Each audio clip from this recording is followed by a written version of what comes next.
बिस्मिल्लाहिर्रहमानिर्रहीम। अस्सलाम वालेकुम। मैं हूं गुलफाम चौधरी। आप देख रहे हैं मेरा फेसबुक पेज और यूट्यूब चैनल। इमरान रियाज खान साहब ने पाकिस्तान की सियासत के अंदर होने वाले जो वाक़यात हैं, जो आने वाले दिनों में अहम तरीन तब्दीलियाँ रूनमा होने जा रही हैं, उसकी मंजर कशी की है। आइए पहले उनको सुनते हैं, फिर उस पर बात करते हैं। अभी जो डेवलपमेंट्स हैं मैं आपके सामने रख देता हूँ।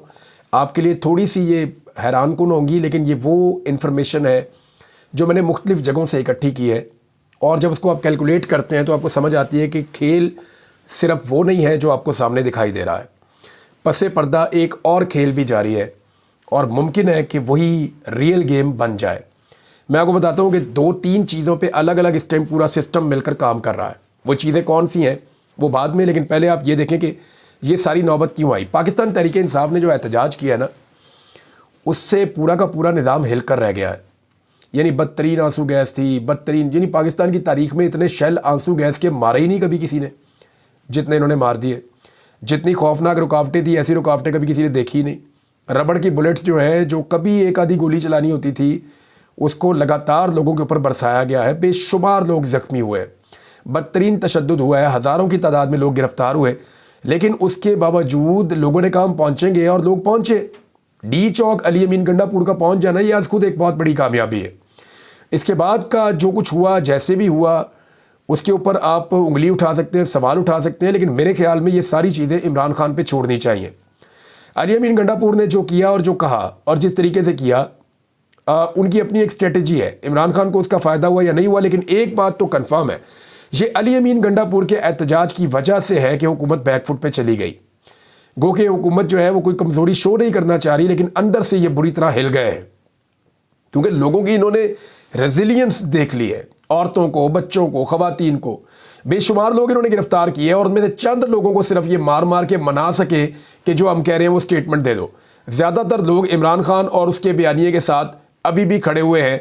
ये एक बेमिसाल किस्म का एहतजाज था जिसने इस पूरी रियासत को, रियासती निज़ाम को, पूरे ढांचे को हिला कर रख दिया है, और वो ये सोचने पर मजबूर है कि लोग अगर इस लेवल पे चले गए हैं और अगर इस तरह की चीज़ें प्रलॉन्ग कर जाती हैं तो फिर तो लड़ने की कैपेसिटी ख़त्म हो जाएगी इस निज़ाम में। अब कुछ चीज़ें हैं वो मैं आपके सामने रख देता हूँ। एक तो आईनी तरमीम जो है वो अब इस वक्त की सूरत हाल में, जो आज मैं आपसे बात कर रहा हूँ, मौलाना फजलुर रहमान के बगैर नामुमकिन है। फजलुर रहमान साहब जब तक इस हुकूमत के साथ नहीं खड़े होंगे, आईनी तरमीम वाला मामला नामुमकिन है। फजलुर रहमान साहब ने जो आईनी तरमीम का मुसव्वदा तैयार किया है वो पाकिस्तान तहरीक इंसाफ के साथ शेयर कर दिया है। जिन लोगों ने उस मुसव्वदे में कुछ चीज़ें देखी हैं, उनका ये कहना है कि ये हुकूमत का वो मुसव्वदा बिल्कुल नहीं है जो हुकूमत बना रही थी। यानी इसमें इंसानी हकूक़ के मामलात नहीं होंगे ख़राब, इसमें फ़ौजी अदालतों के मामलात नहीं होंगे, मिलिट्री कोर्ट्स के, इसके अंदर और बहुत सारी चीज़ें जिन पर एतराज़ किया जाता था वो नहीं होंगी। हाँ, इसमें कुछ बुनियादी चीज़ें नई हैं। जजेस की उम्र भी नहीं बढ़ेगी, यानी कादी फ़ायदी साहब को अपने टाइम पे रिटायर होना पड़ेगा। इन सारी चीज़ों को आप कैलकुलेट करें तो हुकूमत के लिए ये एक ऐसा मुसव्वदा होगा जिस पे हुकूमत हामी नहीं भरेगी। तो ऐसी सूरत हाल में 63A का इस वक्त कोई फ़ायदा नहीं हो रहा। लेकिन 63A का फ़ायदा तब होगा जब फजलुर रहमान साहब के बंदे टूट जाएंगे। फजलुर रहमान साहब की पार्टी में से कम 4 बंदे तोड़ने पड़ेंगे, तब जाके पाकिस्तान तहरीक इंसाफ से बंदे तोड़ने पड़ेंगे। पहले जो इनके वोट कम थे उनकी तादाद 2-3 थी, अब जो इनके वोट कम है उनकी तादाद 6-7 है। बंदे तोड़ने के और मिलाने के बावजूद, फजलुर रहमान के 2 बंदे डालने के बावजूद भी इनके पास बंदे पूरे नहीं हो रहे।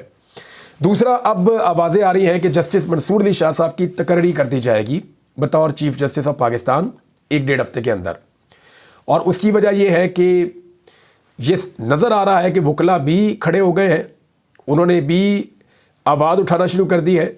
दूसरी जानिब अदलिया के अंदर भी एक रिजेंटमेंट है। मिसाल के तौर पे फवाद चौधरी साहब ने एक स्टेटमेंट दिया। बैरिस्टर है फवाद चौधरी, और इनका और इनकी फैमिली का बड़ा गहरा जुडिशरी के अंदर असर रसूख रहा है, तो बड़े हॉट वाटर्स में भी है फवाद चौधरी साहब, बार बार गिरफ्तार भी होते रहे, बड़ी तकालीफ भी इनकी फैमिली ने देखी।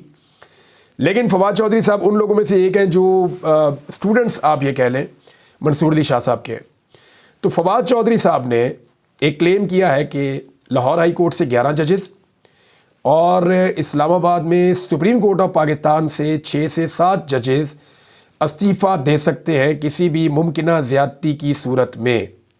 तो ये हुकूमत के लिए एक बड़ी खौफनाक सूरत हाल बन जाएगी। तो अब हुकूमत के कैंपों से ये खबरें आ रही हैं कि जी कादी फ़ायद साहब जाने वाले हैं और मंसूर अली शाह साहब का नोटिफिकेशन आ जाएगा। लेकिन क्या ये ऐसे ही होगा? इसमें हमें चंद चीज़ों को देखना पड़ेगा। منصور علی شاہ صاحب سے ملاقات کے لیے بھی مقتدرہ کوششیں کر رہی ہے. جو طاقتور لوگ ہیں اسٹیبلشمنٹ ہے, انہوں نے کوشش کی کہ منصور علی شاہ صاحب سے ملاقات ہو.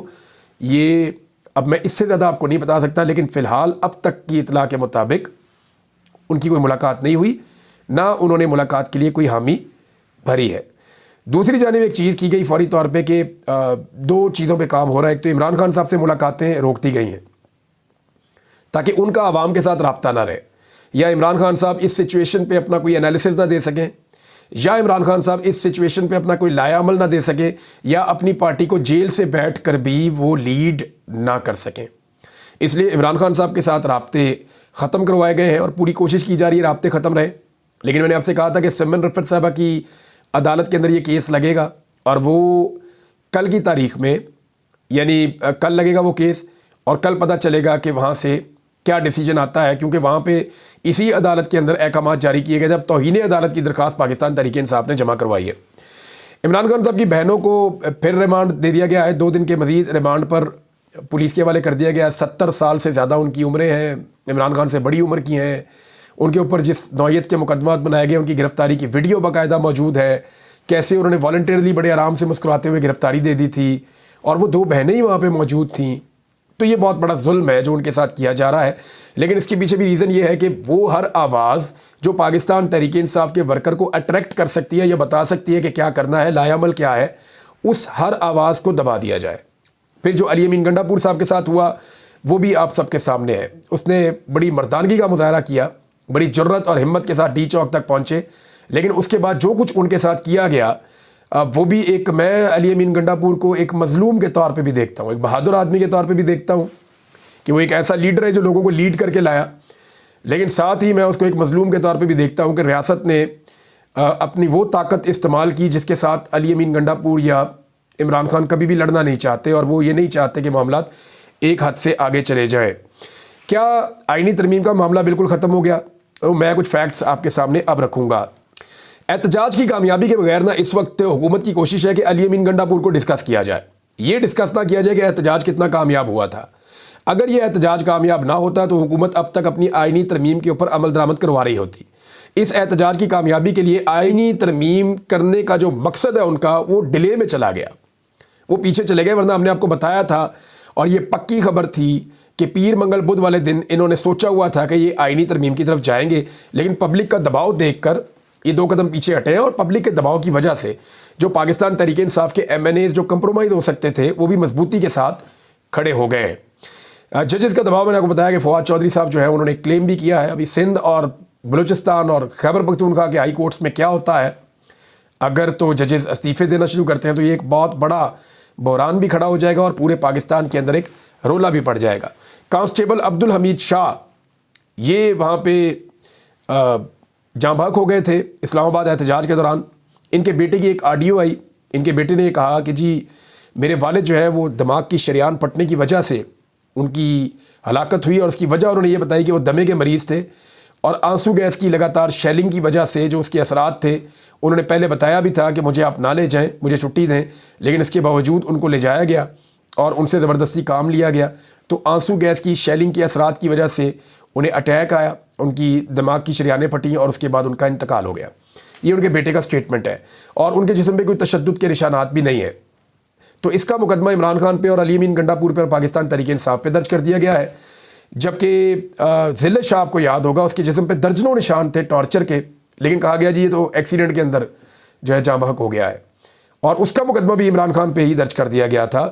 تو بہت سارے لوگ وہاں پہ گواہ ہیں, یہاں پہ ان کے بیٹے کا بیان بھی ہے. لیکن ایسا لگتا ہے کہ ریاست ایک فیصلہ کر چکی ہے کہ جو بھی ہوگا اس کا الزام جو ہے وہ عمران خان صاحب پر ہی ڈالنا ہے.